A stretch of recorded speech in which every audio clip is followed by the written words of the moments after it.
ACL surgery के बाद life कैसी रहती है दोस्तों? क्या होता है 1 दिन में, 2 दिन में, 3 दिन में, 1 महीने में, 2 महीने में? आज हम इसी बात करेंगे। मेरा नाम डॉक्टर मनु वोरा, मैं एक ऑर्थोपेडिक सर्जन और आर्थ्रोस्कोपिक एक्सपर्ट हूँ, टीम ऑर्थोस्कोप, बॉम्बे, बेंगलोर, गुड़गांव। तो दोस्तों, एसीएल सर्जरी बड़ी कॉमन सर्जरी है। बहुत सारे डॉक्टर्स एसीएल सर्जरी करते हैं, बहुत सारे पेशेंट्स आते हैं हमारे पास एसीएल सर्जरी करने के लिए। हम लोग रोज 3-4 एसीएल सर्जरीज करते हैं, तो बहुत ही कॉमन एसीएल सर्जरी होती है। सो आखिर आपकी एसीएल सर्जरी कराने के बाद कैसी लाइफ होने वाली है, आज हम इस पे डिटेल में डिस्कशन करने वाले हैं। सब जानते हैं कि एसीएल लिगामेंट होता है घुटने में, कई बार वो टूट जाता है, खेलते समय टूट जाता है, चोट लगने से टूट सकता है, एक्सीडेंट से टूट सकता है। और एक बार वो टूट जाता है तो आपको घुटने में लचक आती है, पाँव इस तरह से घुटना आपका हिलता है। एसीएल ये लिगामेंट होता है जो आपकी नीचे वाली हड्डी को ऊपर वाली हड्डी से ऐसे जोड़ता है और टूटने के बाद वो हिलता रहता है।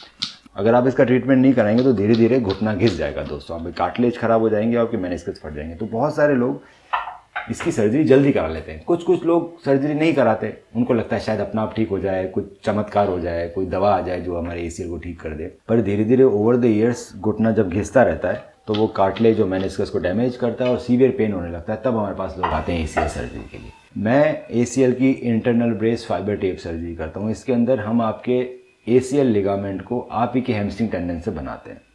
हमने आप ही के हैमस्ट्रिंग टेंडन से एसीएल बना दिया और एसीएल बनाने के बाद उसको ऊपर और नीचे हमने बटन से फिक्स किया फीमर और टीबिया में, और बटन टू बटन हमारा जाता है फाइबर टेप जो आपके नए लिगामेंट को बचा के रखता है।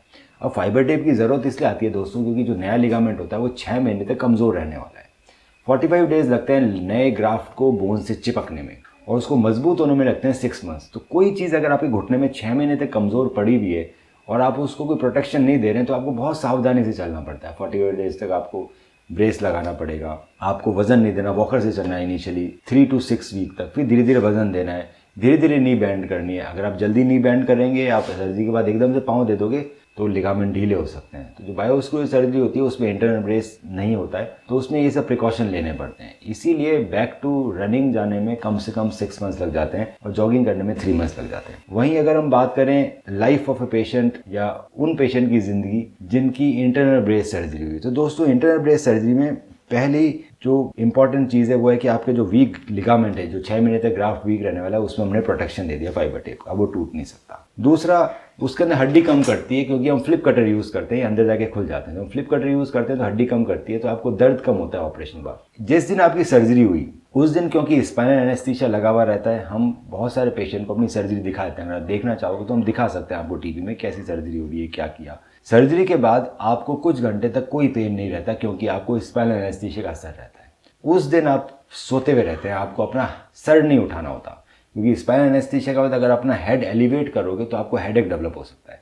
सो ऑपरेशन के दिन पेशेंट ऑपरेशन के बाद सोता हुआ रहता है, तकिया भी यूज़ नहीं करता है। 7-8 घंटे के बाद जैसे जैसे स्पाइनल का असर खत्म होने लगता है तब हल्का हल्का दर्द आने लगता है, आपको पैरों में सूजन रहती है क्योंकि नया ऑपरेशन हुआ है, दर्द धीरे धीरे बढ़ने लगता है। जिस दिन ऑपरेशन हुआ उसकी रात को हल्का सा दर्द ज़्यादा रहता है दोस्तों, पर हॉस्पिटल के अंदर सभी तरह की दवाइयाँ मिलती है। हम बहुत सारी तरह की पेन किलर्स देते हैं, आपको सपोर्ट देते हैं, रेस्ट देते हैं, इसीलिए आपको दर्द कम होता है। दूसरा, इंटरनल ब्रेस सर्जरी में एक बात अच्छी है कि इसके अंदर एक्सटर्नल ब्रेस नहीं लगता। मतलब सर्जरी के बाद हम आपको वॉकर नहीं देते और आपको एक्सटर्नल ब्रेस भी नहीं देते क्योंकि हमने अंदर ही इंटरनल ब्रेस बना दिया है फाइबर टेप से। सो आप कंफर्टेबल रहता है पेशेंट, अपना पाँव हल्का सा मूव कर सकता है, करवट ले सकता है। सो आप सर्जरी के तुरंत बाद करवट ले सकते हो, उल्टे सो सकते हो, साइड में सो सकते हो, जैसे चाहो वैसे सो सकते हो। बस आपको सर नहीं उठाना है 1 दिन तक। आप पैर तकिए पे रखना चाहे तकिए पे रखो, आप तकिया नहीं रखना चाहे नहीं रखो, आप पैर फोल्ड करके सोना चाहो तो आप फोल्ड करके भी सो सकते हो पहले दिन से ही। अब अगले दिन जब नेक्स्ट मॉर्निंग होती है तो आप अपना हेड उठा सकते हो क्योंकि अब स्पाइनल एनेस्थीसिया का वो जो कॉम्प्लिकेशन था कि हेड नीचे रखना है वो 24 घंटे तक ही रहता है, 12 घंटे तक रहता है कभी कभी। सो आप अपना हेड एलिवेट कर सकते हो, तो आप उठ के बैठते हो पहले, और पहला कदम रखने से पहले आप कुछ देर बैठे रहते हो ताकि आपको चक्कर ना आए। अगले दिन मॉर्निंग में सबसे पहले पेशेंट बेड पे बैठता है, उसको चाय, कॉफ़ी, नाश्ता जो भी है वो सब आराम से कर सकता है।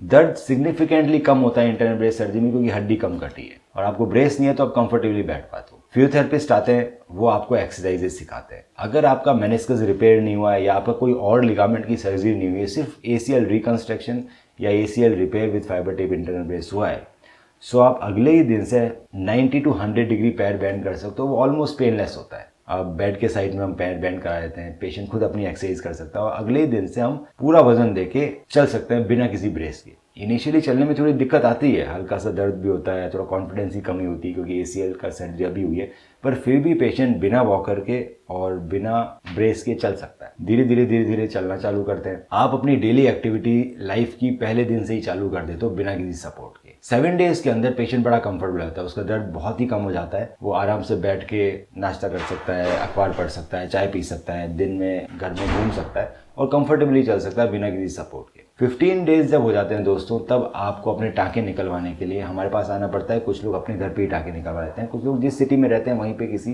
डॉक्टर से या नर्स से आप टाँके निकलवा सकते हो। टाँकों के अंदर स्टेपलर्स लगते हैं स्टील के, कई बार आप हैंड स्टिच भी लगाते हैं। फीमेल्स आती है, उन्हें निशान कम रखने के लिए हम परक्यूटेनियस प्लास्टिक सर्जरी सूचर्स लगाते हैं ताकि निशान ना पड़े। अलग अलग तरह के सूचर्स के आपको ऑप्शन दिए जाते हैं, आप उसमें चूज कर सकते हो आपको कौन सा लगवाना है। 15 दिन तक थोड़ी घुटने में सूजन रहती है पर दर्द सिग्निफिकेंटली कम रहता है। 15 दिन में टाँके निकलने के बाद हम धीरे धीरे जितना मसल डेवलपमेंट पेशेंट का सर्जरी से पहले, उतनी जल्दी वो एक्टिविटी में जाता है। दूसरी बात, क्योंकि हमने पहले दिन से ही पूरा वजन देके चलाना चालू कर दिया, पहले दिन से ही हमने आपको ब्रेस नहीं दिया, पहले दिन से ही आप पैर बेंड कर रहे हो, तो आपकी मसल्स वीक नहीं पड़ती है दोस्तों। जब आपकी मसल्स वीक नहीं पड़ती है तो हम एक्सरसाइजेज एग्रेसिव करा सकते हैं। मतलब 15 to 20 डेज में हम आपको स्क्वाट्स और इस तरह की बॉडी वेट एक्सरसाइजेज कराने लगते हैं। अगर आपका मसल डेवलपमेंट अच्छा है, आप एथलीट हो, आप बहुत मेहनत कर रहे हो, सो 4 to 5 वीक्स के अंदर हम पेशेंट को जॉगिंग कराने लग जाते हैं। हम 4 to 5 वीक्स में कंप्लीट बेंडिंग अचीव कर लेते हैं नी की। ये वो स्टेज है जिसमें आप बिल्कुल नॉर्मल रहते हो। मोस्टली जो पेशेंट होते हैं इंटरनल ब्रेस सर्जरी वाले, वो 15 से 21 दिन तक 2 to 3 वीक्स में अपनी जॉब ज्वाइन कर सकते हैं। 15 दिन हम बोलते हैं आप घर पे रहिए क्योंकि पट्टी लगी हुई है। जब तक आपकी पट्टी लगी हुई है 15 दिन तक, तब तक आपको उस एरिया को गीला नहीं करना। आपको नहाना है पर आपको अपने उस नी को गीला नहीं करना है। आपको आइस पैक्स लगाने हैं, कुछ दिन की आपको एंटीबायोटिक्स और पेन किलर्स देनी है और आपको रेगुलर एक्सरसाइजेस करनी है। सभी पेशेंट्स को हम ऑनलाइन एक्सरसाइज सिखाते हैं। सो हमारी टीम आपको 1 या 2 बार वीक में कॉल करती है और आपको ऑनलाइन सिखाती है एक्सरसाइज। इसीलिए आपको कहीं जाने की ज़रूरत नहीं है, आप घर पे बैठे बैठे आराम से एक्सरसाइज कर सकते हो। एक्सरसाइज आराम से इसलिए कर पाते हैं दोस्तों इसके अंदर, क्योंकि इसके अंदर रेस्ट्रिक्शंस नहीं है। कन्वेंशनल स्क्रू सर्जरी में बहुत सारे रेस्ट्रिक्शंस होते हैं। अभी वजन नहीं देना है, अभी 10% वजन देना है, अभी 20% देना है, अभी 50% देना है। आप वेइंग मशीन लेके घूमना मुश्किल होता है, आपको क्या मालूम आप कितने % वजन दे रहे हो। फिर और रेस्ट्रिक्शन आते हैं कि अभी 10 डिग्री पैर मोड़ना है, फिर 20 डिग्री मोड़ना है, फिर 30 डिग्री मोड़ना है। इट इज़ वेरी डिफिकल्ट, बहुत डिफिकल्ट होता है रेस्ट्रिक्शंस के साथ एक्सरसाइजेज करना। इसके लिए आपको एक गाइडेड फिजियोथेरेपी ऊपर चाहिए होता है। मतलब आपको फिजियोथेरेपिस्ट देखता रहे और फिर बताते रहे हाँ इतना वजन देना है, टो टच करना है, इतना ही नी बैंड करना है। जब हम इंटरनल ब्रेस की सर्जरी करते हैं दोस्तों, तो इसमें रेस्ट्रिक्शन नहीं है। पहले ही दिन से आप अपना 100 डिग्री तक पैर बैंड कर सकते हो, जैसे आप बैठते हो उतना, क्योंकि वो लिगामेंट ढीला नहीं हो सकता, इंटरनल ब्रेस लगा हुआ है। फर्स्ट डे से हम पूरा वजन देके चलाते हैं, कोई रेस्ट्रिक्शन नहीं है कि 50% है। सो इसके अंदर एक्सरसाइजेज में पेन भी कम होता है क्योंकि हड्डियां कम घटी है, तो पेन कम हो रहा है और रेस्ट्रिक्शन नहीं है।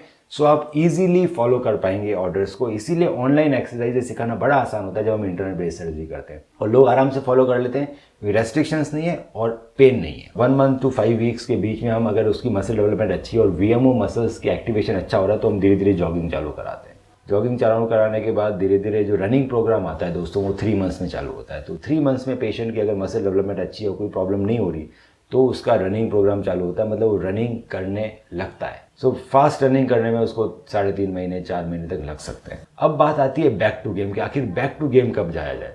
सो दोस्तों, आपका लिगामेंट 6 महीने तक कमजोर रहने वाला है। इंटरनल ब्रेस की वजह से आपकी रनिंग जल्दी चालू हो गई। क्यों? क्योंकि इंटरनल ब्रेस की वजह से आपने रेस्ट नहीं किया पहले दिन से, तो आपकी मसल डीजनरेट नहीं हुई और एक्टिविटीज बरकरार रही और एक्सरसाइजेज जल्दी चालू कर दी, इसलिए मसल डेवलपमेंट भी अच्छा हुआ। तो आप 3 महीने में रनिंग कर पा रहे हैं। अगर आप फुटबॉलर हैं तो आप 2.5 से 3 महीने में हम आपको ग्राउंड में उतार देंगे। ग्राउंड में उतारने का मतलब ये नहीं कि आप मैच खेलने लग जाएंगे। ग्राउंड में उतारने का मतलब है कि अपनी फुटबॉल की प्रैक्टिस करेंगे अलोन, या फिर अपने एक दोस्त या 2 दोस्तों के साथ, ताकि आपको चोट ना लगे। सो 3 महीने के बाद बैक टू गेम नहीं जाया जाता। 3 महीने के बाद आप प्रैक्टिस करते हैं अपने गेम की। बैडमिंटन वाला बैठे बैठे खड़े खड़े कोर्ट प्रैक्टिस चालू होती है। प्रैक्टिस कैसे करनी है, कौन सी एक्सरसाइज करानी है, ACL प्रिवेंशन एक्सरसाइजेस कैसे कैसे करनी है, वो सब हमारी फिजियोथेरेपी टीम और आपके कोच मिलकर डिसाइड करते हैं। सो आप रनिंग कर पाते हैं 3 महीने के बाद, आप अपने गेम की प्रैक्टिस कर पाते हैं। पर जहाँ पर बात आता है कॉम्पिटिटिव स्पोर्ट्स का, मतलब आपको फुटबॉल मैच खेलनी है, आपको प्रो कबड्डी में मैच खेलना है, आपको रेसलिंग का मैच खेलना है, तो वो 5 to 6 months में आप खेल सकते हैं, क्योंकि तब तक आपका लिगामेंट मजबूत रहेगा। वहीं अगर कन्वेंशनल स्क्रू सर्जरी हो रखी तो यही चीज़ आपकी 1 year तक आती है। सो इंटरनल ब्रेस सर्जरी में ऑल ओवर वर्ल्ड 50% रिडक्शन मिलता है आपको टाइम का। जो रिहेबिलिटेशन टाइम 50% कम होता है, पेन सिग्निफिकेंटली लेस होता है। और एक बहुत इंपॉर्टेंट बात आपको मिलती है, आप जानते हैं कि 6 महीने तक आपका ग्राफ्ट कमज़ोर रहने वाला है। आपके पास क्या गारंटी है कि आप गिरोगे नहीं 6 महीने तक। घर में पानी पड़ा है, एकदम से भागने की ज़रूरत पड़ी, कोई इमरजेंसी आ गई, आप फिसल गए, आप बाइक चला रहे हो, पाँव रखा है ज़मीन पे, कुछ भी करोगे, अगर आप 6 महीने तक आपके घुटने में झटका लगा या आप गिरे तो आपका वीक ग्राफ्ट टूट सकता है। इसीलिए अगर कोई सपोर्ट नहीं रहता तो फेलियर के चांसेस बढ़ जाते हैं, क्योंकि 6 महीने तक बचा कर रखना बहुत मुश्किल होता है। वहीं अगर फाइबर टिप इंटरनल ब्रेस लगा है तो अगर आप गिरते हो या आपको झटका लगता है या हर कदम पे थोड़ा थोड़ा झटका लग रहा है या आपका वेट बहुत ज़्यादा है, इसमें हर कदम ही आपके लिए झटके जैसा है, तो आपका लिगामेंट ढीला नहीं होता, उसके रिजल्ट आपको बेहतर मिलते हैं। इसीलिए इंटरनल ब्रेस सर्जरी के रिजल्ट आपको जल्दी मिलते हैं, क्विक मिलते हैं, दर्द नहीं होता और बेहतर मिलते हैं। अगर आपको इसके बारे में और कोई भी डाउट है तो आप हमें हमारे व्हाट्सएप कर सकते हैं, उसका डिटेल में इस वीडियो में बताऊंगा, सबसे सही इलाज क्या रहेगा आपके लिए।